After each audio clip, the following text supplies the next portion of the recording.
وَإِنْ كَانَ كَبُرَ عَلَيْكَ إِعْرَاضُهُمْ فَإِنِ اسْتَطَعْتَ أَنْ تَبْتَغِيَ نَفَقًا فِي الْأَرْضِ أَوْ سُلَّمًا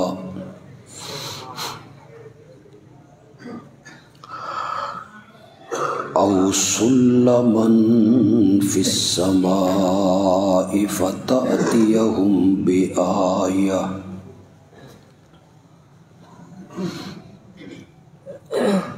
وَلَوْ شَاءَ اللَّهُ لَجَمَعَهُمْ عَلَى الْهُدَى فَلَا تَكُونَنَّ مِنَ الْجَاهِلِينَ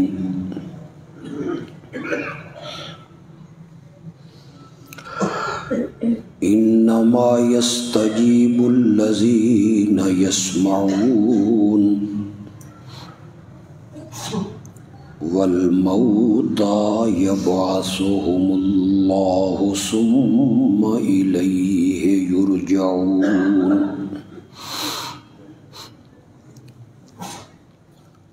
وَقَالُوا لَوْلَا نُزِّلَ عَلَيْهِ آيَةٌ مِّن رَّبِّهِ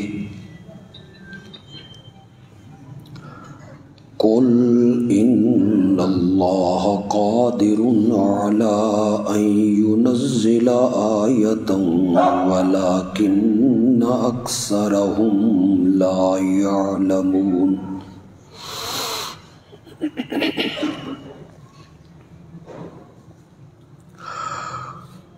اور اگر ان مشرکین کا اعراض کرنا آپ پر بھاری گزرتا ہے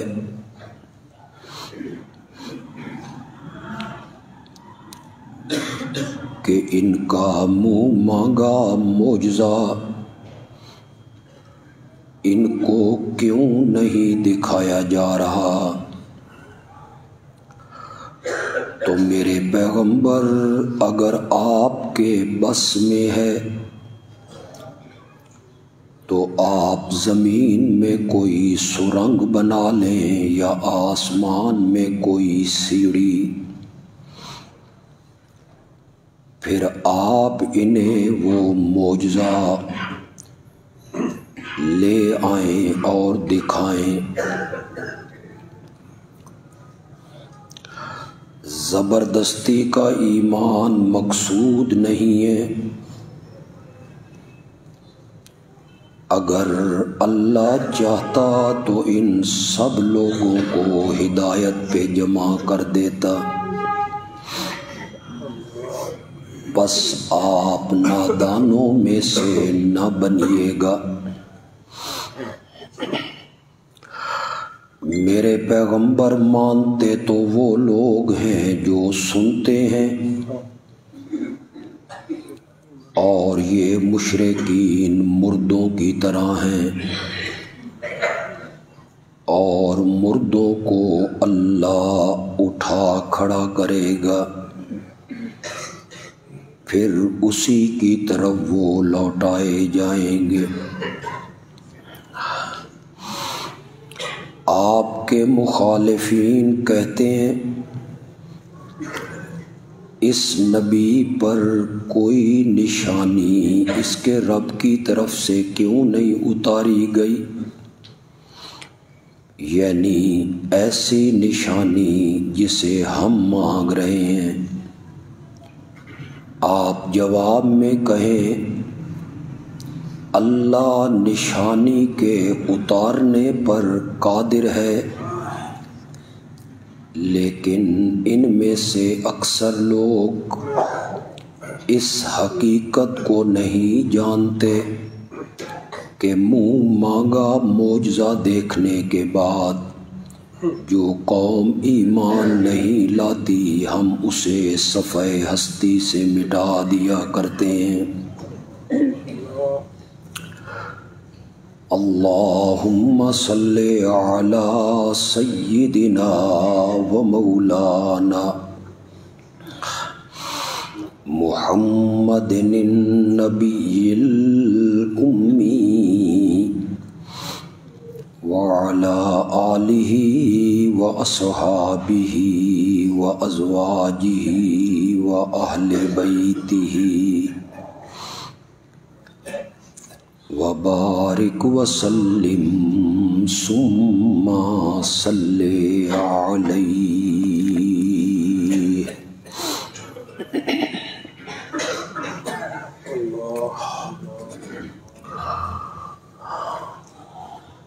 گزشتہ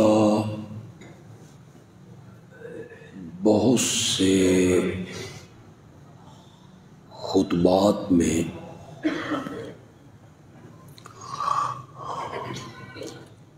اس حقیقت کو بیان کر رہا ہوں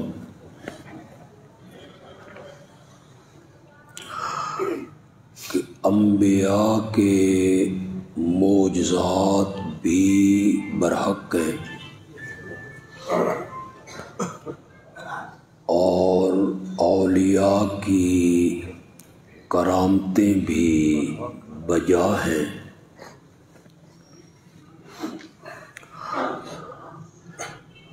مگر معجزے اور کرامت کا فاعل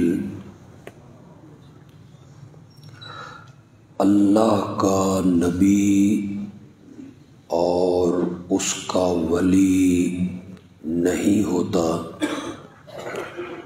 معجزے کا فاعل اللہ ہے۔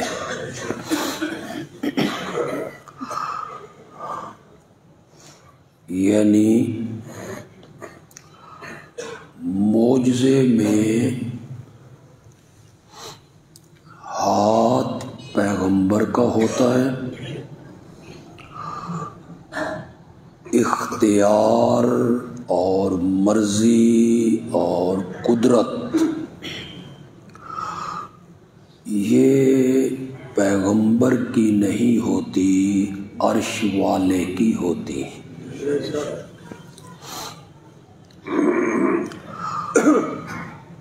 اس عنوان کو میں تقریباً 8 جمعوں سے بیان کر رہا ہوں،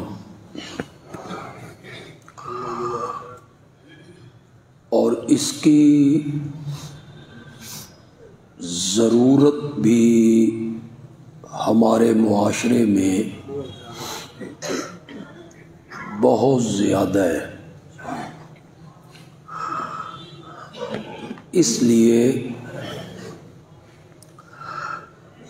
کہ جتنے لوگ شرک میں مبتلا ہوئے یا ان کے عقائد مشرکانہ ہوئے تو انہیں دھوکہ جو ہے وہ انبیاء کے معجزوں سے لگا۔ معجزہ ناممکن ممکن ہو جاتا ہے، آگ کا کام جلانا ہے وہ باغ و بہار بن جاتی،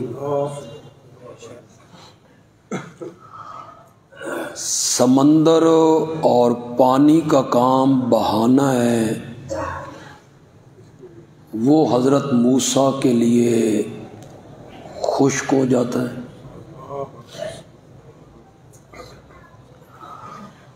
لوہا بغیر آگ میں ڈالے نرم نہیں ہوتا، حضرت داؤد اسے آٹے کی طرح مروڑتے رہتے، مادرزاد نابینا اسے آنکھوں کا مل جانا کسی طب میں نہیں ہے، حضرت عیسیٰ کے ہاتھوں اسے آنکھیں مل جاتی، مردوں کا قیامت سے پہلے زندہ ہونا ناممکنات میں سے ہے حضرت عیسیٰ کے ہاتھوں مردے زندہ ہونے لگتے.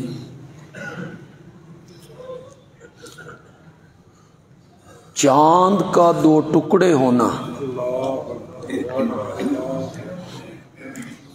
اسے انسانی عقل تسلیم نہیں کرتی، لیکن میرے نبی کے ہاتھوں چاند 2 ٹکڑے ہو جاتا ہے.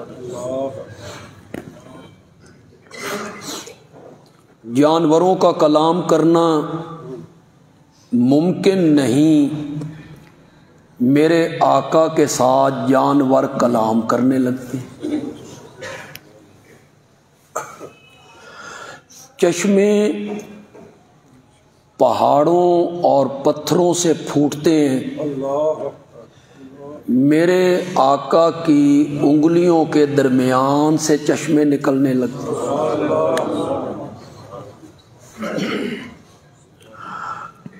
معجزہ چونکہ ناممکن ممکن ہو جاتا ہے،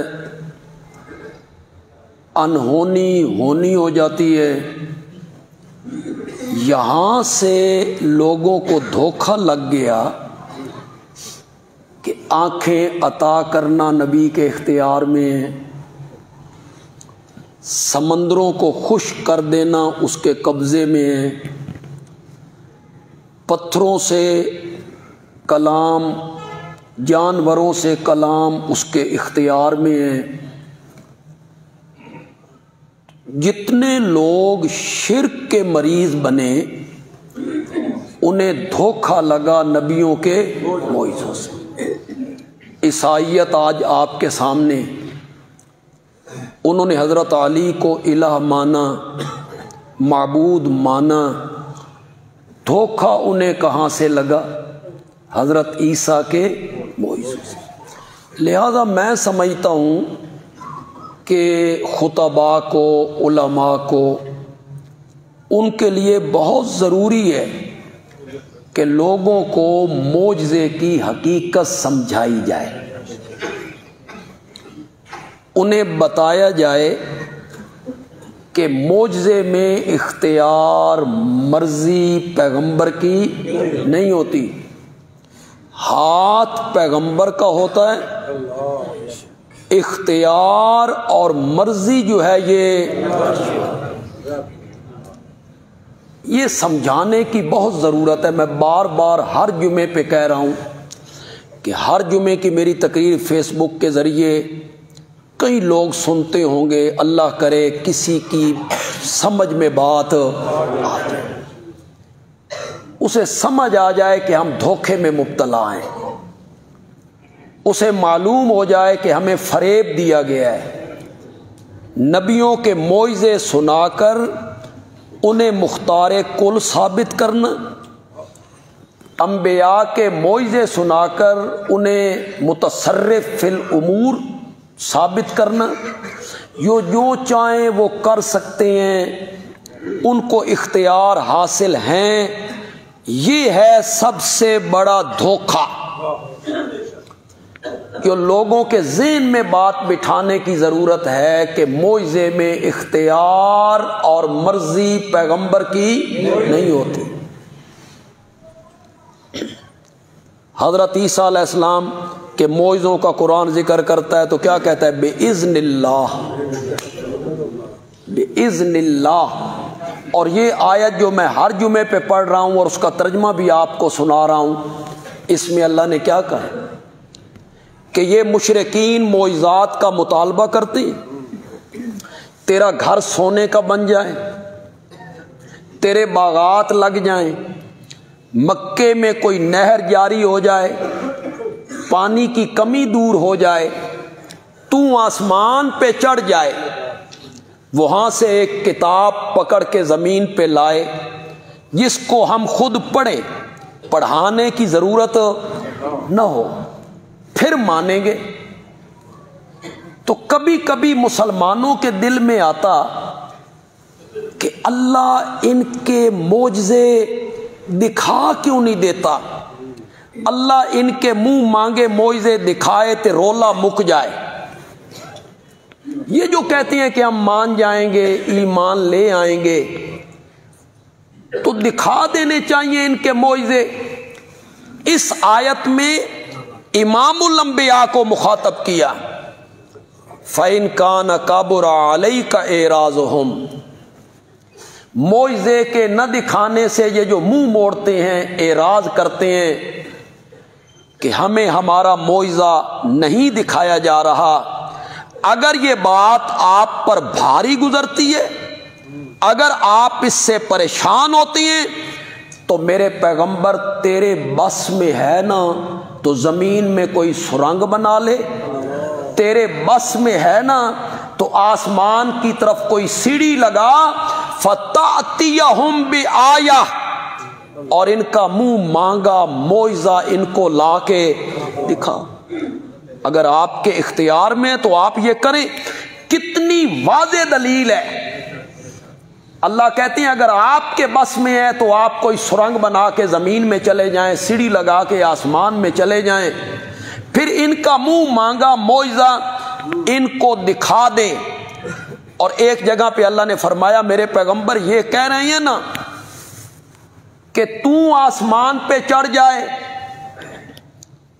ہم دیکھ رہے ہیں کہ آپ آسمان پہ جا رہے ہیں، پھر وہاں سے آپ اترے تو آپ کے ہاتھ میں ایک کتاب ہو، یہ تو یہ کہہ رہے ہیں نا میرے پیغمبر اگر میں ان کے لیے بھی آسمان کے دروازے کھول دوں، آپ کے لیے نہیں ان کے لیے، اور یہ سارا دن آسمان پہ چڑھتے اترتے رہیں، پھر بھی شام کے ٹائم یہ بے ایمان کہیں گے ہماری آنکھوں پر جادو کر دیا گیا ہے۔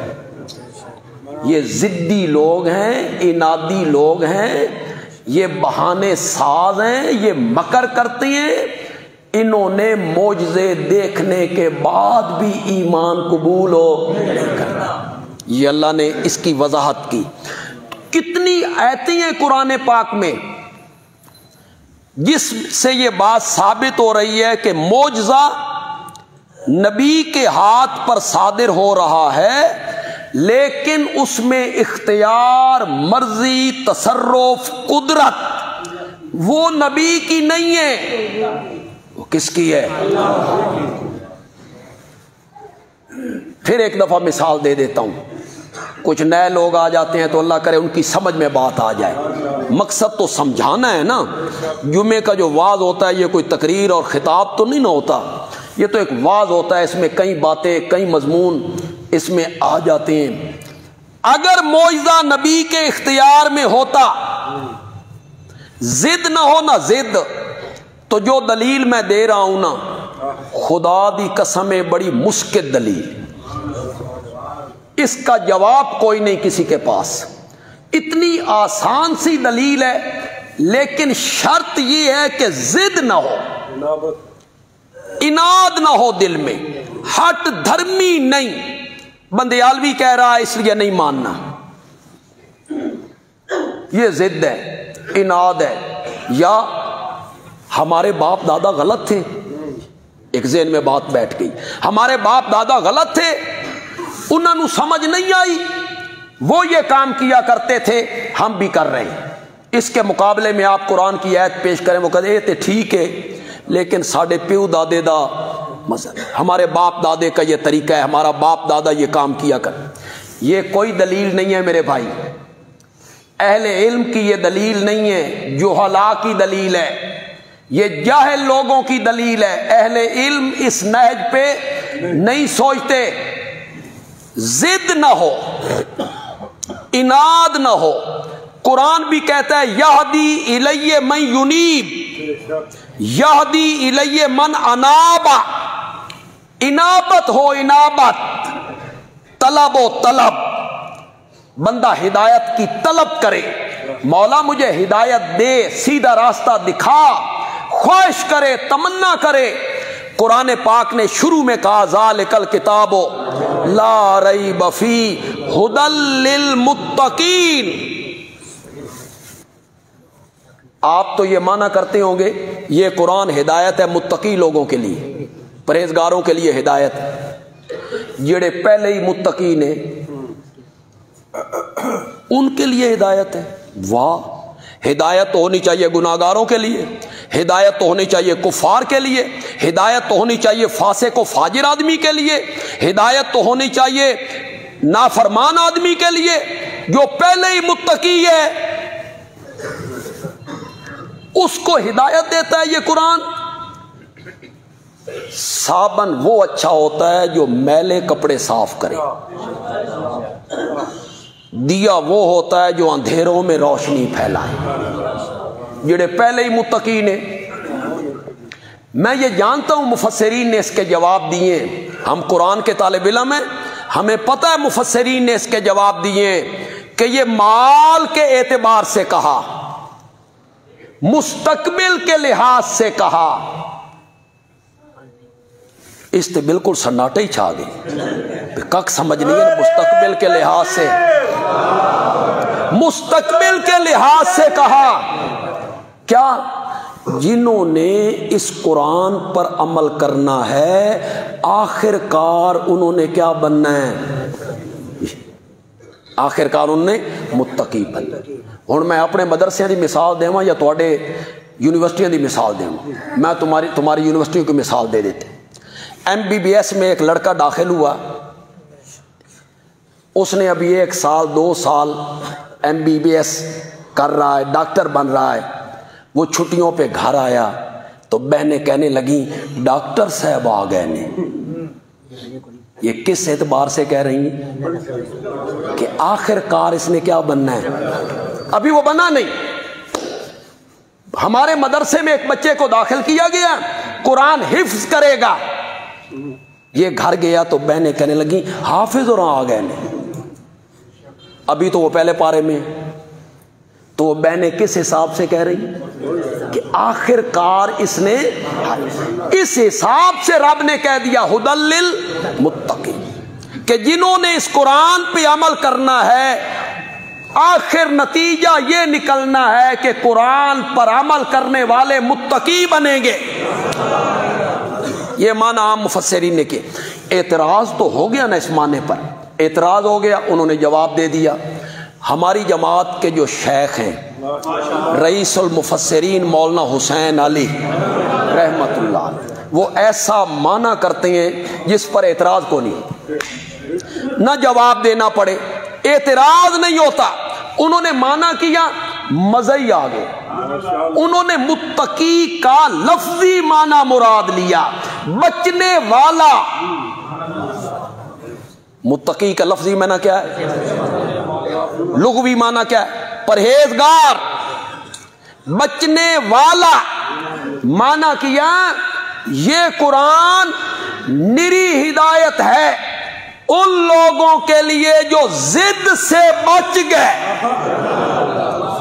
ھدی للمتقین، ضد سے بچنے والوں کے لیے ہدایت ہے، ضدی لوگوں کے لیے دل کا برتن سیدھا رکھے، انابت اختیار کرے، یہ قرآن اس کے لیے ہدایت۔ ویسے بھی ہدایت جو ہے نا یہ رب کی رحمت ہی، جسے چاہے عطا کر، جسے چاہے عطا کر۔ آپ تصور کر سکتے ہیں، میں تصور کر سکتا ہوں، مکے کی گلیاں ہوں، بیت اللہ کا قرب و جوار ہو، پڑھا جا رہا ہو قرآن، پڑھنے والا ہو آمنہ کا لال، کیسا منظر ہوتا ہوگا۔ ہر چیز ساکن ہو جاتی ہے۔ یہ مصر کا قاری تھا، قاری عبد الباسط۔ اس کے بعد مصر میں بڑے قاری آئے، قرات ان کا یوں سمجھے بھائی گھر کی بات ہے۔ وہاں ایک آدمی کمروں کو رنگ کر رہا ہے اور اتنا خوبصورت قرآن پڑھ رہا ہے، ان کے بچے تو یہ فن ہے ان کے پاس۔ لیکن آپ یقین کریں جتنے قاری بھی مصر میں آئے، قاری عبد الباسط کا کوئی جواب اس جیسا کسی نے نہیں پڑھا۔ آپ کو کہیں سے ان کی قرات ملے